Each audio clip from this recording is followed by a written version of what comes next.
What happens when the world ends, but the real battle isn't survival, but it's control?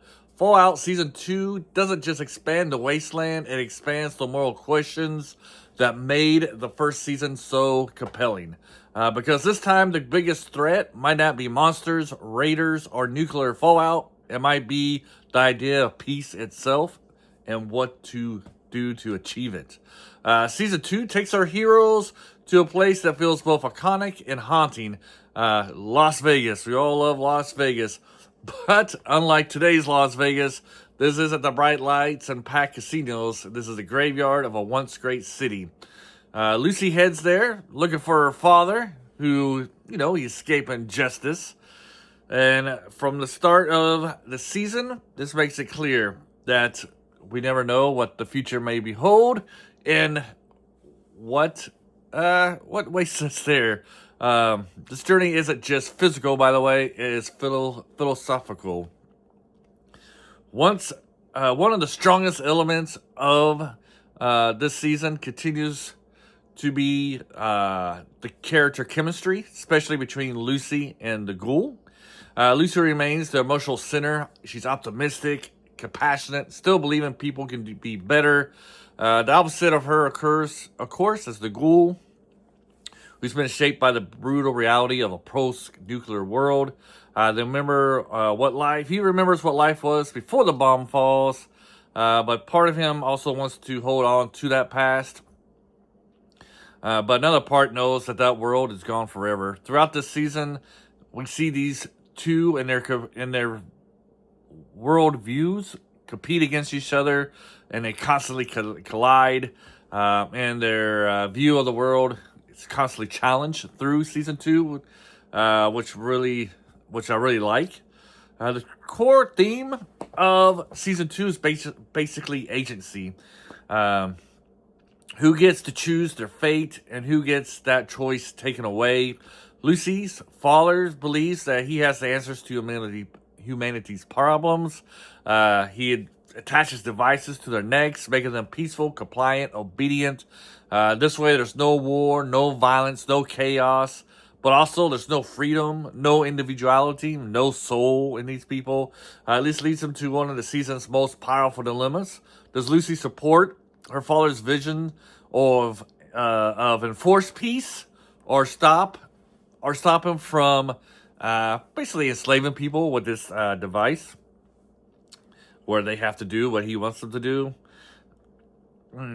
There's also a theme of power.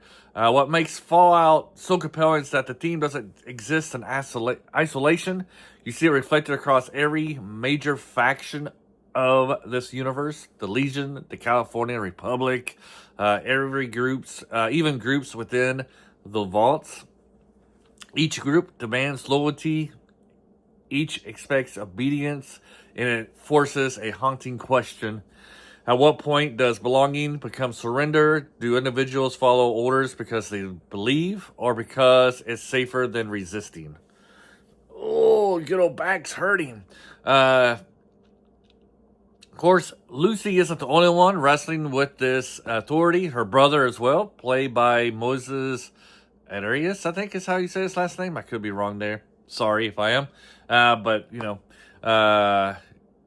he leaves the vault. He rescues or frees some other individuals from another vault, thinking that he's the supervisor and the boss man. Once they find out that he is not who he says he is, they kind of rebel against him, capturing him.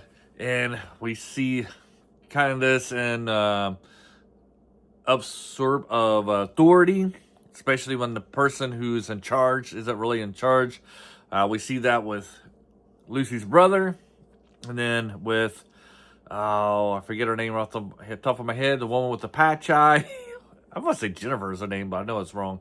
Once people figure out that she's not really who she is, that she's actually 200 years old, they start to rebel against her.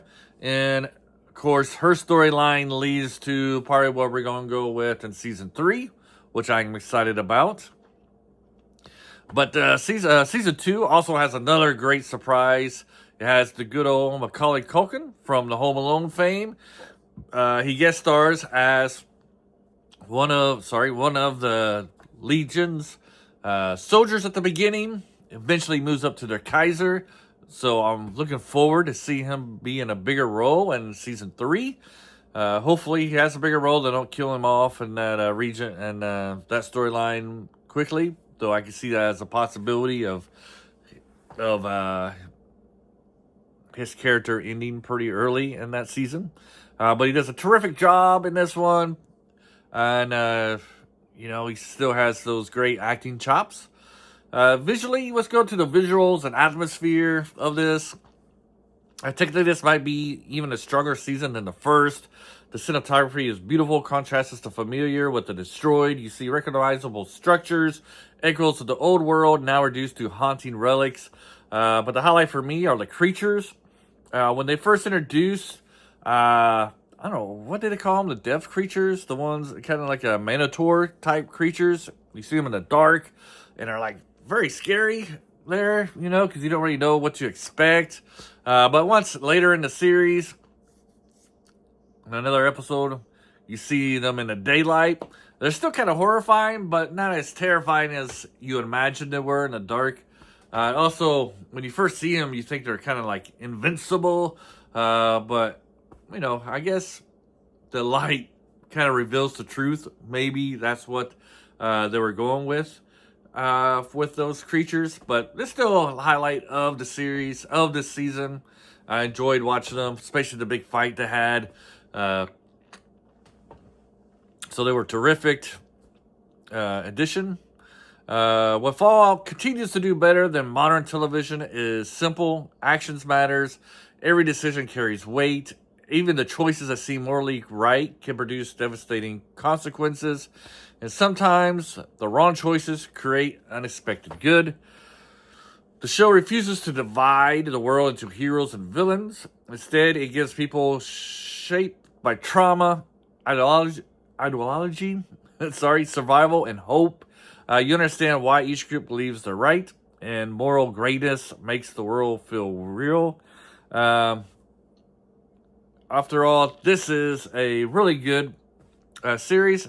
Really enjoying the Fallout series right now. It's great TV. Check it out if you haven't seen it. Season 1 was good. I think season 2 is better than season 1. Looking forward to season 3. And if you don't know where you can see it right now, it's on Amazon Prime.